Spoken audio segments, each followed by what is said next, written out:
Dialogue, demandez des renforts à la porte.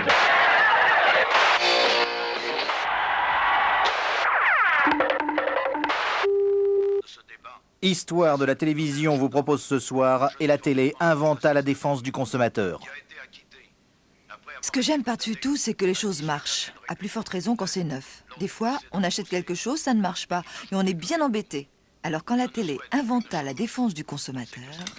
Ce jour-là, ce fut un grand jour pour nous. Un marqué d'une pierre blanche. Et tout de suite, dans le cadre de la défense du consommateur, retrouvons Huberlin et Florinège pour Consomme, le magazine de la consommation des ménages. Bonne soirée.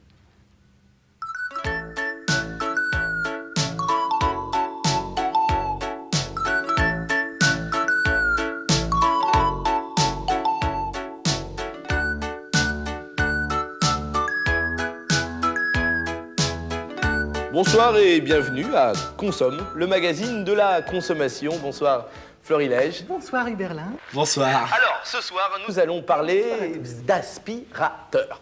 Alors, pourquoi allons-nous parler comme ça de but en blanc d'aspirateur, me direz-vous? Oui, pourquoi? Eh bien, c'est très simple. Beaucoup d'entre vous nous ont écrit pour nous dire « J'ai acheté un aspirateur neuf, il ne fonctionne pas ». C'est ça? Tout à fait, Huberlin. Nous avons reçu beaucoup de courriers à ce sujet. J'ai acheté un aspirateur neuf, il ne marche pas, que faut-il faire? Vous nous avez vraiment écrit très nombreuses et nombreux. Alors, je ne vais pas vous lire toutes les lettres, bien sûr, je vais simplement... Il y a beaucoup de lettres, je crois. Beaucoup de courriers, tout à fait, Huberlin. C'est une lettre de monsieur Lafleur qui habite à Vierzon. Voilà, alors, j'ai acheté un aspirateur neuf et il ne marche pas. Vous voyez que ce problème est vraiment désastreux et d'une grande ampleur. Soit il s'agit d'un malfonctionnement, soit d'un dysfonctionnement. D'accord, au sujet donc de l'aspirateur, ou malfonctionnement ou dysfonctionnement, que faut-il faire, Huberlin? Eh bien, c'est très simple, Florinège. Tout d'abord, il faut voir si la mise en fonction et la mise sous tension de l'aspirateur a bien été effectuée. Donc, que faut-il faire? Brancher la prise que voilà, la voici. Ça, on oublie un petit peu trop souvent. Très souvent. Bien plus souvent qu'à l'accoutumée. Tout à fait. Donc, numéro 2, que faut-il faire? Eh bien, il faut pousser ce petit bouton écrit on-off. Vous voyez là? Là? Oui. Voilà, on-off.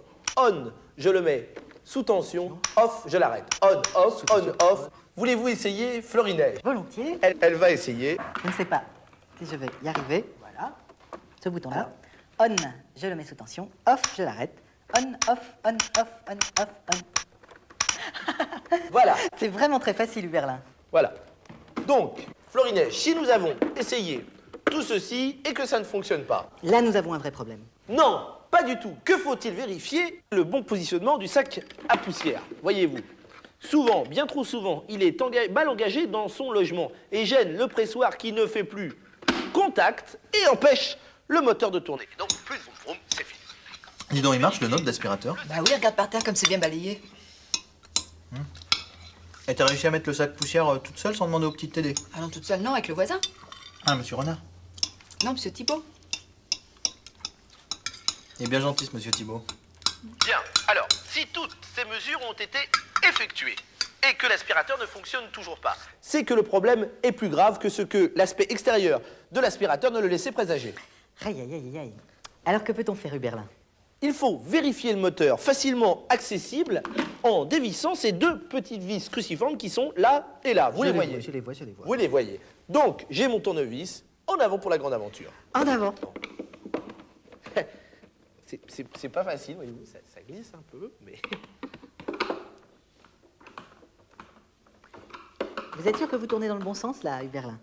Vous voulez essayer? Non, je disais ça pour aider. Parce que des fois, en mettant un petit peu de beurre... Bon. Essayez-vous, puisque vous êtes plus maline. Allez-y. Non, ça a pas l'air d'être facile, hein. Monsieur Thibault y arriverait du premier coup, ça c'est sûr. Hein. Allez-y.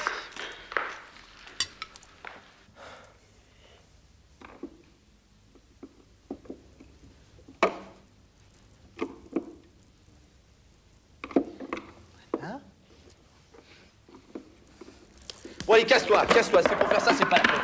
Putain, en plus, elle m'a niqué le pas de vis, hein. Mais j'y ai même pas touché. Tu la fermes, toi, tu la fermes maintenant, hein. Putain de saloperie de pas de vis.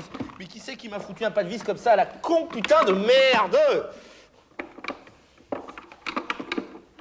Écoutez, Huberlin, ça fait rien, je crois que c'est pas la peine. Tu vas t'ouvrir, putain de merde! Huberlin, mais par pitié, je t'en supplie. Tu vas Va t'ouvrir.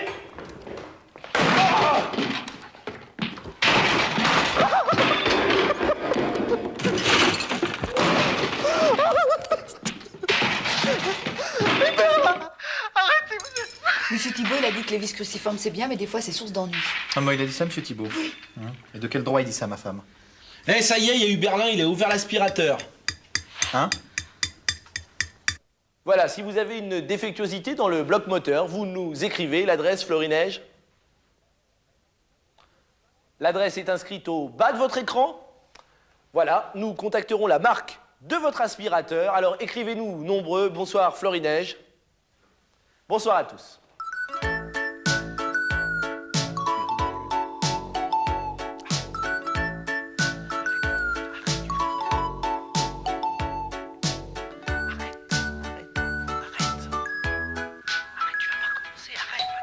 Tiens, ça c'est Monsieur Thibault qui vient rechercher son tournevis.